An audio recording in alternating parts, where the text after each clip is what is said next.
Se tudo é relativo, se a vida é uma torrente sem forma nem meta, em cujo fluxo absolutamente nada, a não ser a própria mudança, pode permanecer, ela parece ser algo sem futuro, logo sem esperança. A sabedoria da insegurança, do Alan Watts. Alan Watts, nascido na Inglaterra, ele se mudou para os Estados Unidos.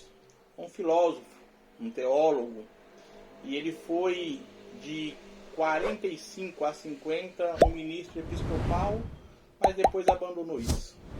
Watts nasceu em 1915 e morreu em 1973.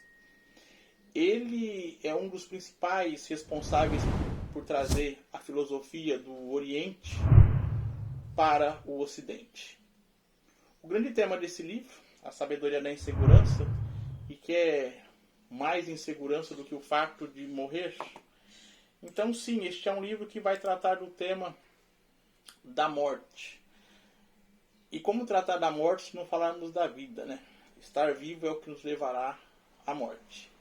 E o Watts vai tratar disso muito bem aqui.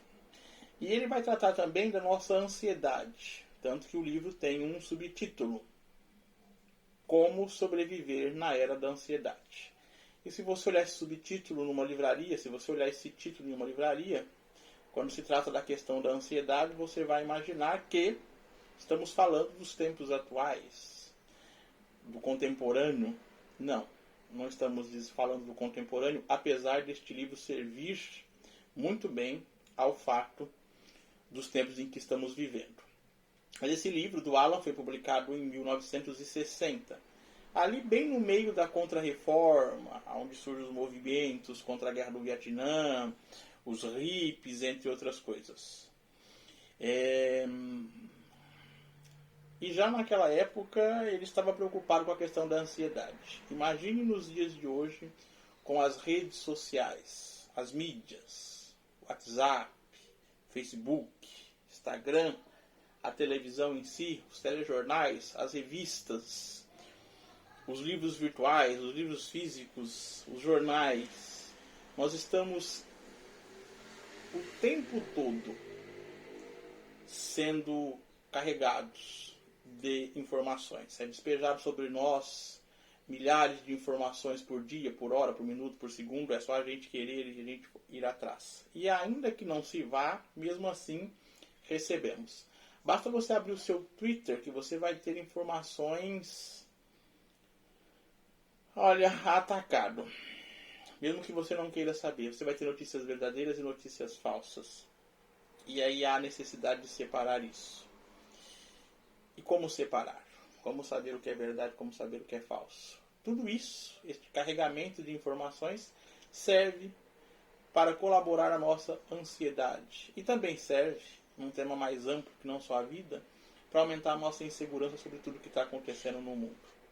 Então, a contento, este livro, escrito há mais de 50 anos, há quase 60, há mais de 60 anos, serve sim para os dias atuais. É como se ele escrevesse essas páginas olhando pela janela de sua casa e visse o mundo como está hoje.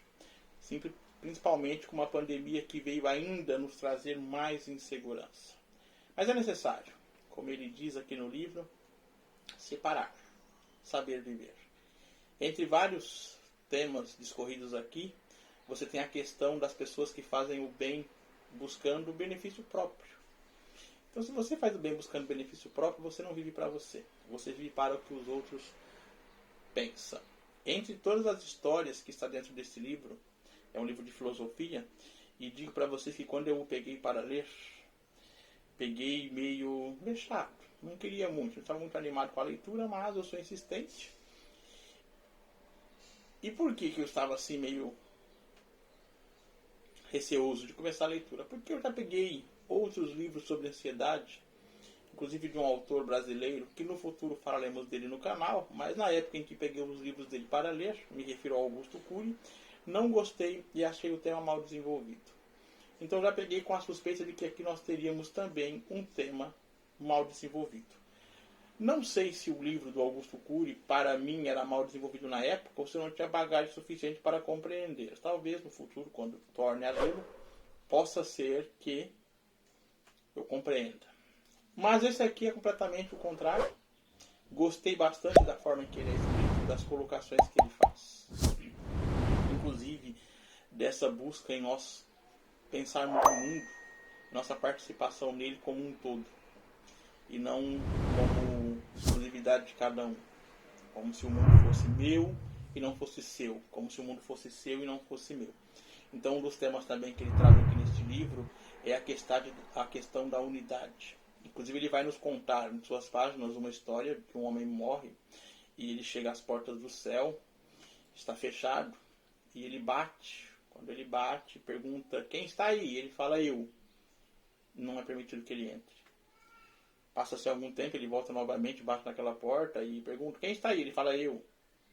Novamente, ele não é permitido que entre. Então, ele vai passar um longo tempo refletindo e pela terceira vez ele volta lá e recebe a pergunta: quem está aí? Ele diz: eu. Então, novamente, ele não vai entrar. Até que ele conclui, passado muito tempo das suas reflexões, que a resposta não é essa.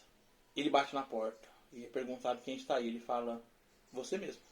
E aí ele entra. Porque é o todo, é a unidade. Então, esse livro serve justamente para repensar nessa questão de unidade. E eu não queria entrar no tema político, mas me obriga os dias de hoje. Como estamos tratando as pessoas nessa pandemia? Como nós estamos tratando os mais de 200 mil mortos? Como nós estamos tratando o negacionismo? Como nós estamos tratando a eficiência da vacina? Como que nós estamos tratando a não eficiência da vacina? De tudo isso. Será que nós estamos pensando no mundo como um todo ou nós estamos pensando no mundo individualmente? Eu recomendo muito ler este livro. Entender um pouco do texto do Alan vai fazer com que a gente entenda nós mesmos. Então é um livro que eu recomendo bastante. É uma leitura simples, porém profunda. E precisa ser lido. E precisa ser entendido o mundo. Tá? Fica a forte dica deste livro. Não vou me estender muito, porque o livro de filosofia ele é muito mais amplo. E a amplitude dele está no fato de você lê-lo.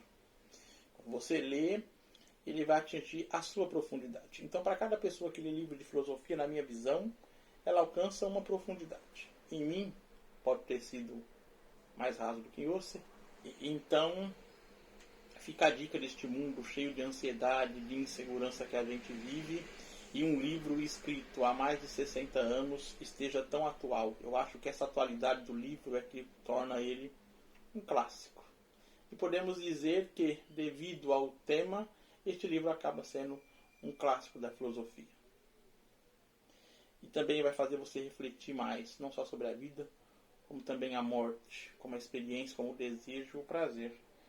É interessante também, parte ele diz que o prazer e o sofrimento andam de mãos dadas. Porque quando você sente um prazer, você vai atrás de outro, e aquilo lhe traz sofrimento. Então viver eternamente em busca do prazer também é viver eternamente sofrendo. Porque você sempre vai necessitar de outro. Não que ele pregue o total desapego, mas ele prega a compreensão de seus desejos, suas vontades, seus prazeres e suas dores.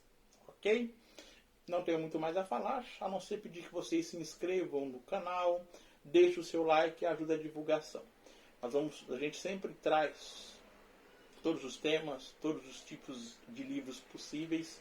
Não é um canal que se prenda a um estilo, a uma editora, a um tipo. Aqui não existe aquele negócio, eu gosto de ler só tal coisa. Aqui a gente vai ler de tudo, porque este aqui é sempre um livro. E espero que ele cresça muito com o apoio de vocês. Ainda é um canal pequeno, estamos com 483 inscritos. Mas agradeço a cada um deles porque é muito importante. Tanto a pedra base de uma casa é importante, como a última telha.